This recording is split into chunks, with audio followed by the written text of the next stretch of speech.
Relacionamentos saudáveis para 2011, você deseja isso? Então, acompanhe esse bate-papo que nós estamos tendo aqui com o psicólogo Alexandre Ribeiro. Alexandre, você falou agora nos bastidores aqui uma coisa bem bacana que eu gostaria que você repetisse aqui para o nosso público, porque eles também merecem, né, ouvir isso. Então, existe um autor na psicologia, o Nutan, que ele estabelece, quando ele vai definir, conceituar personalidade, ele diz assim, personalidade é um conjunto de relações. E são as nossas relações que nós vamos construindo uma vida inteira. Ou seja, o homem, o que o Nutan está querendo dizer? O homem não se constrói isoladamente. Um exemplo típico, um outro autor importante na psicologia, o Vygotsky, ele estabelecia o seguinte, nós só aprendemos a linguagem graças à convivência social. E a linguagem é fundamental, porque o pensamento é a linguagem, né? Quer dizer, se eu não tiver um modelo de relacionamento, que eu aprenda um idioma para eu organizar os meus pensamentos... Parou aí? Parou aí. Eu não vou conseguir pensar sobre mim, sobre a vida. Então, nós só nos construímos efetivamente no relacionamento. Somos seres eminentemente sociais. Nós precisamos realmente desse contato para nos sentirmos vivos também, né? O outro nos enxerga, né? Aí também o autoconhecimento, que é uma coisa muito bacana e valiosa, né, para todas as pessoas, tem que ir cada vez mais atrás desse autoconhecimento, da reciprocidade que vai acontecendo, porque às vezes a gente quer manter relacionamentos que não são saudáveis ou que não são produtivos. Como é que a pessoa faz, então, para buscar esses relacionamentos mais saudáveis e afastar os destrutivos? Eu penso que o relacionamento, ao mesmo tempo que é essa maravilha, que nos enriquece, nos alimenta, que é necessário, que nós nos construímos, isso tudo que nós falamos aqui, mas ao mesmo tempo é um grande desafio.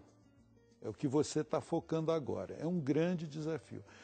Porque muitas vezes nós criamos idealizações, né? Nós construímos um conjunto de expectativas sobre as pessoas, que nós, isso eu penso assim, vamos pensar, os nossos filhos, nossa esposa, nosso marido, pai, mãe, amigos, colegas na esfera profissional. Então nós idealizamos. E muitas vezes aquela pessoa, ela não entra no nosso molde. Ela tem a sua identidade. Eu não quero nem saber. Não quero saber do que você desenhou para a minha vida. Você pode ser meu pai, eu te amo, minha mãe, mas eu tracei o meu caminho, eu quero escrever o meu caminho. E muitas vezes nós procedemos como crianças mimadas. Nós batemos o pé, ficamos nervosos. Com mas raiva. Não pode, o que é isso? Com raiva. Ou seja, a raiva é um sentimento que surge quando se quebra um acordo, né? Então eu julgo que tem um acordo feito, e não tem, às vezes ele não fez esse acordo. Acordo de uma pessoa. Acordo de uma pessoa. E eu fico irritado, eu fico de cara feia, mal-humorado, etc. Até que eu vou aos poucos entendendo que o outro tem direito à sua própria vida, o outro tem direito à sua identidade. E vou entendendo mais que graças, muitas vezes, ele me contestar, ele querer viver de uma outra forma, eu posso começar a aprender um outro lado da vida. Não é? Muitas vezes nesse relacionamento, que às vezes existem crises que se estabelecem, vão se estabelecer também, junto com as crises, verdadeiras cirurgias na nossa alma. Concordo com você, viu? Concordo, porque nas crises e nas críticas que recebemos, a gente consegue fazer uma reavaliação sobre o que estamos fazendo na vida pessoal, profissional, né? Espiritual, e isso dá uma mudada, quer dizer, a gente, poxa, o que está acontecendo aqui? Você para e dá uma realinhada na vida. Exatamente. Muitas vezes, né? Bem bacana isso. A capacidade de se relacionar pode ser aprendida se eu não tive uma referência perto de mim? Sem dúvida. Eu acho que o relacionamento, a habilidade de me relacionar, essa competência, né? Hoje nós temos também um autor na psicologia muito importante, o Gardner, que ele fala em múltiplas competências ou múltiplas inteligências. E uma das inteligências é a inteligência interpessoal, que é essa capacidade de eu me relacionar. Algumas pessoas, elas nasceram numa família que pratica o relacionamento de uma forma extremamente natural, As pessoas se abraçam, se beijam, bate papo, dialogam, crescem juntos. Então, sem perceber, ela foi aprendendo aquilo espontaneamente, né?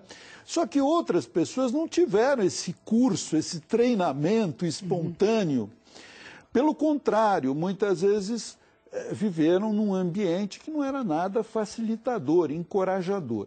Então elas vão ter que aprender isso na vida, elas vão ter que buscar.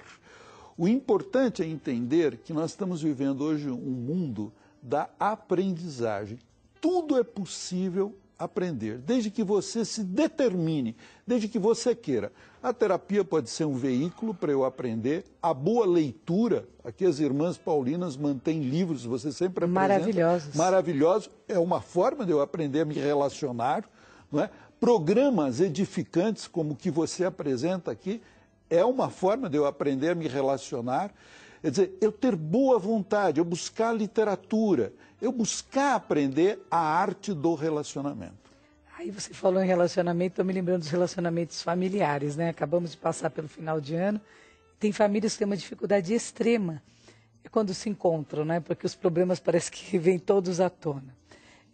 São os relacionamentos mais próximos e também os mais conflituosos, né, que as pessoas vivem. Como é que a gente pode modificar isso, quer dizer, criando novas formas de contato, que seja uma coisa mais positiva, mais próspera? Isso. Eu acho que na família estão os nossos grandes desafios. É lá, naquele cadinho da família, né? Gostei. Que às vezes é duro, machuca a gente, arde, queima, porque a gente cria, muitas vezes, muitas expectativas, como nós falamos há pouco. E vai ser lá nisso que a gente vai ter que aprender a conviver, aprender a calar, aprender a falar, aprender a esperar, aprender a não ser birrento, não bater o pé, aprender a paciência, aprender o perdão. Lá é a grande escola aonde nós vamos aprender. Se eu tiver esta flexibilidade, eu creio que a gente vai conseguir fazer esse aprendizado de uma forma mais econômica, com menos dor. Se eu for mais rígido, eu bater de frente, eu vou sofrer muito. E uma coisa importante que eu gostaria também de falar, é sempre perseguir o caminho do meio. Eu acho que, às vezes, a gente fala muito em relacionamento e fala muito em diálogo. O diálogo é importante, claro, mas a gente tem que também tomar cuidado com o excesso do diálogo. Que também não leva a lugar nenhum, né? Hoje em dia se fala muito, os jovens falam em DR, né? Discutir a relação. Às vezes o excesso da fala, eu fico às vezes apaixonado, eu gosto muito de estudar, fazer uma relação entre a psicologia e o Cristo. Eu gosto muito de estudar o Evangelho. E eu vejo uma coisa que me fascina. Como ele era assertivo nas posições. Exatamente. E ele falava, ele apontava, Pedro, na hora que ele aparece andando no mar, Pedro disse, não é possível que seja ele, não é um fantasma, não sei o quê. E Pedro vai andando, começa, não, pode vir, ande, venha. E Pedro começa a se afogar, quer ir na água, me ajude, me ajude. Ele estende a mão e fala, homem de pouca fé, né? Porque o vento bateu na cara e Pedro perdeu o foco. Mas o interessante é que ele faz a advertência e acabou. Ele não fica martirizando, Pedro. Mas por que você tem pouca fé? Mas eu investi tanto em você. O que foi que aconteceu? Não, eu preciso expressar os meus sentimentos. E você, o que você está sentindo, Pedro? Que aquilo vira uma tortura, uma angústia. Ele assinalou o que aconteceu. Está te faltando fé, querido. Ponto. Crie mais fé. Tá. Ponto. E assim a gente vê o tempo inteiro o Cristo procedendo desta forma. Outra coisa que me chama muito a atenção nesse procedimento do Cristo, no relacionamento, na arte de relacionar-se, é naquele momento que ele está na cidade e tem um homem cego, não é? Que começa a gritar, os discípulos querem até afastar, e diz, não, deixa ele vir até mim. Ele pergunta, o que você quer de mim? Ora, ele não precisava perguntar, ele era o Deus personificado na forma humana, ele era o mestre, lógico que ele sabia o que aquele homem queria, mas ele quer ouvir. O que você quer de mim? Aí ele diz assim, eu quero que me cure, eu quero voltar a ver. Ele diz, tua fé te curou, ponto. Acabou, já foi curado. Ora, este exemplo eu acho que a gente tem que ter com os nossos filhos. Parar então de martirizar esses DRs que às vezes só pioram. Precisamos dialogar, mas com equilíbrio, caminho do meio. Outra coisa importante, deixar a pessoa falar o que ela quer. Deixa falar. E deixar ela falar. Às vezes a gente quer adivinhar. Eu quero que... o meu filho vai querer isso, o meu filho... O que você quer de mim, querido? O que você está esperando de mim? Fica mais fácil. Não fica? Quer dizer, qual é a tua expectativa sobre mim? Às vezes, o excesso de fazer, Nícia, a gente sufoca a pessoa. E atrapalha, né? Eu acho que a gente faz muito isso com os filhos, viu? Principalmente quem tem filhos únicos, não sei, quem tem filhos únicos aí sabe do que eu estou falando. É complicado o relacionamento, essa coisa da DR aí que deixa ele falar. Relacionamentos familiares saudáveis, né? Vamos torcer para que 2011 seja mais bacana aí na vida de todos os nossos telespectadores. Aí tem muita gente da melhor idade que participa de vários grupos, né? E a coisa mais engraçada do mundo que você chega no grupo, aí tem uma porção de mulheres, 1, 2, 3 homens. Um dia eu perguntei num grupo, falei, tem briga aqui? Porque todas viúvas e aqueles 3 dando sopa, né? Eu perguntei. Ela falou, tem. Teve uma senhora que tirou... começou a namorar com ele, acho que foi no Shopping Eldorado que a gente fez essa matéria.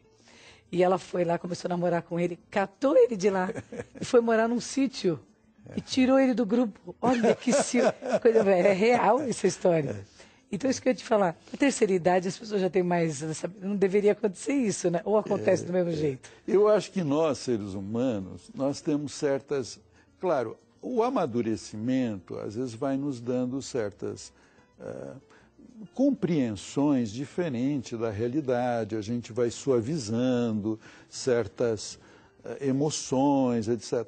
Mas às vezes existem lados sombrios no ser humano que a gente cultiva, não é?